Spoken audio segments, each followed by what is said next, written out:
Indiana Jones and the Dial of Destiny is the fifth entry in the Indiana Jones franchise. This movie is directed by James Mangold and stars Harrison Ford in the title role as Indiana Jones, which he's been playing for 40 plus years. He's joined by Phoebe Waller-Bridge, who plays Helena Shaw, his goddaughter in this. Mads Mikkelsen plays the bad guy, Jurgen Voller. Antonio Banderas is a Ronaldo, an old friend of Indy who captains a boat and is a skilled diver.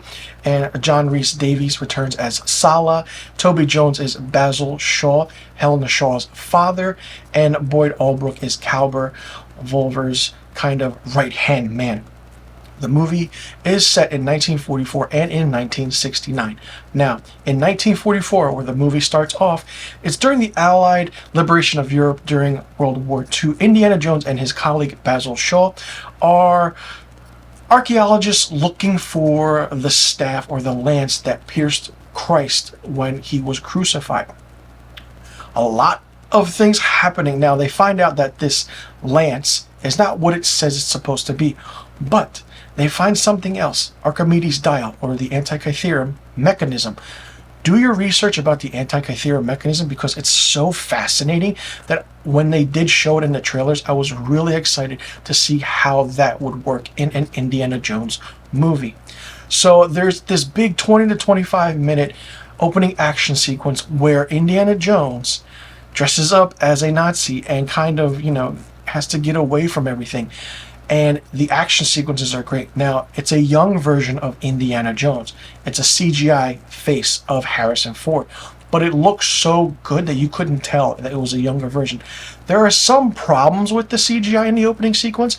And with that, it's being that there are a lot of lights shining on his face, and I feel like they did that intently to make sure that you're actually seeing that it's his face and it's CGI. But then I feel like the special effects team kind of used it in order to crisp out and clean up some of the blemishes. And when he is speaking as Indiana Jones, you could tell the mouth is moving a little bit, but not quite clearly. The opening action sequence is great. There are some what ifs and what nots. In Kingdom of the Crystal Skull, the whole nuke the fridge theory. He survived that. In this one, he survives something more so of a bomb exploding. And it's just really interesting how this character gets out of certain aspects of things. So we then fast forward. It's August 1969. And Indiana Jones is now separated from Marion Ravenwood. And there is a reason they're separated, but this is a big plot device. We also see some Easter eggs on the wall of the apartment that Indy is living in. We see his father, we see other pictures, and it's during the Vietnam War and everything, and it's happening. The moon landing happened, everyone's coming back, and he meets up with his goddaughter, Helena Shaw, and then the race to find things are happening. Everything from here on is big action sequences, one after another. Why is Jurgen going after the Antikythera mechanism, Archimedes' dial?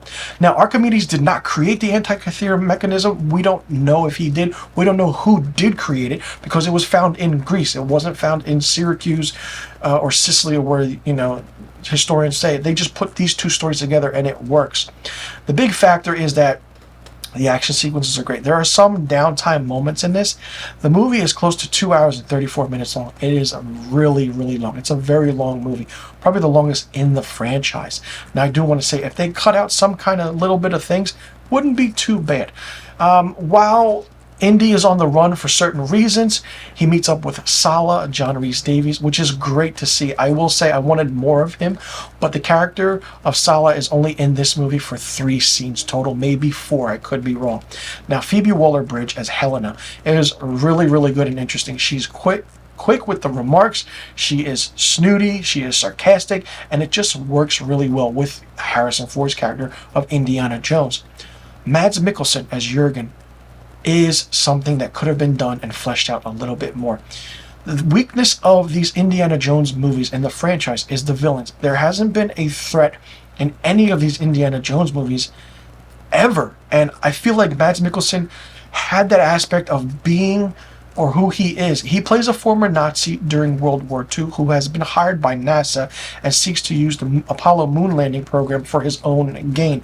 What that own gain is, we do find out. He has some great dialogue scenes in this, but he's just after that one thing. And each film whenever Indy finds it, the bad guys are not far behind. Indy always gets that artifact, and then the bad guys are right there to take it and move on with it. That's what happens in this. And there's always a big bad guy in this that Indy has to fight. Sadly, he doesn't do that in this one.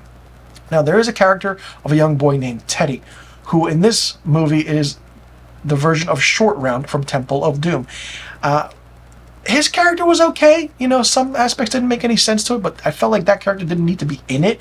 The character with Indiana Jones and Helena was perfectly fine. Now, the interesting thing is, when they do go to certain aspects of Italy, they go to Syracuse, they do certain things to find out where and how this Antikythera or Archimedes dial works. There is time travel in this. That's the only spoiler I'm going to say. An Indiana Jones movie has time travel in it, and it was a very, very interesting surprise of how everything works, and I did not expect it at all.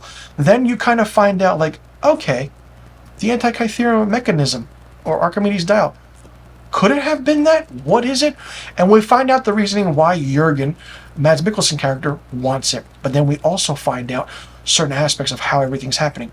In the beginning of the film, when Indy is teaching a class, he is explaining the siege of Syracuse. And it's kind of a foreshadowing moment, especially at the end of the film, which is really, really good. The CGI is wonky at times. James Mangold's directing is phenomenal. The cinematography is great. There are aspects where you could see the action set designs. If you count, there's maybe 4 or 5 big action sequences in this. It's the beginning, it's the horse chase scene with the subway, it's the ending, it's the Tangier chase, and then the other aspect, I forgot which it was, which is another chase scene. But it's done really well. And I'm really surprised that Steven Spielberg did not come back for this. But the story was written by Jez Butterworth, John Henry Butterworth, David Coep, and James Mangold. So since 2008, after Kingdom of the Crystal Skull, this movie has been in development. But now, also, you think you would bring back the Nazis, it would kind of work and help? Well, the Nazis are mentioned here and there. They're only in the beginning. And then we find out Jurgen's role is not what you think in it. He's not that villain, you know, what you might anticipate it could be. The film's MacGuffin, being this Antikythera mechanism, is absolutely great. Seeing it, if it actually worked for those reasons, what it is and what it actually is, and how it was found back in the 1900s and certain aspects. I mean, if you watch the History Channel, History's Greatest Mysteries, then you understand how this mechanism worked or could have worked. I did like that story of it. Didn't know where they were going with it and where it would be set. 1944 and, you know, in 1969. Great setting. But this is where you end it. That's it. Hearing that John Williams score, that Indiana Jones theme song, is absolutely goosebumps to your soul and mind and in your body when you hear it in the movie theater. It's the last time you'll hear it unless you go back and rewatch the anniversary issues of that re-releases of Indiana Jones, Raiders of the Lost Ark, Temple of Doom, Last Crusade, so on and so forth.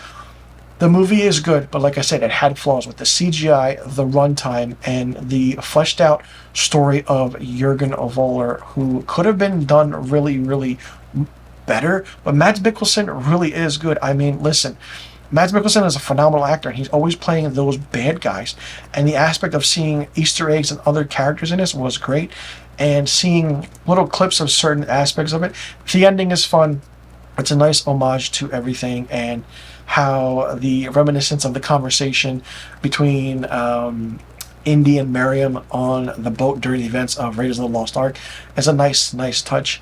I feel like this is it. We don't need a spin-off. We don't need anything else. But the other factor is that, you know, Harrison Ford did come back for one last adventure, and he's in his late 70s, early 80s doing this, and it's really, really fun.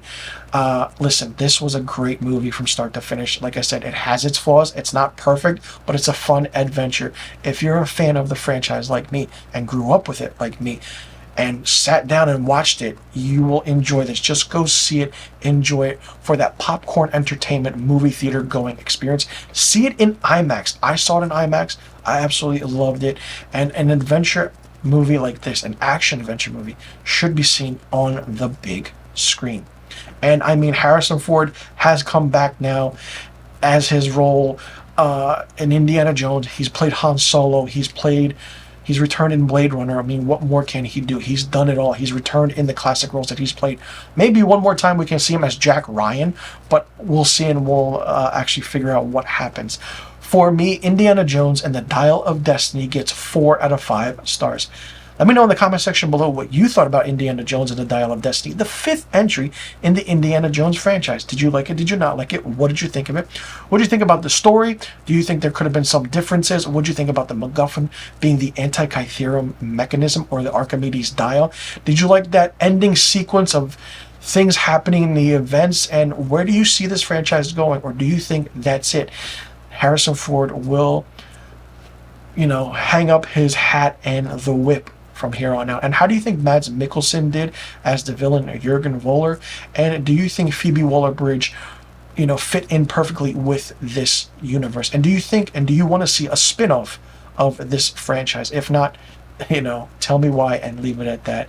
And also let me know what rating you would give Indiana Jones and the Dial of Destiny. Let me know in the comment section below about all the questions I just asked, and be sure you click that subscribe button, hit that notification bell for new review videos on my channel.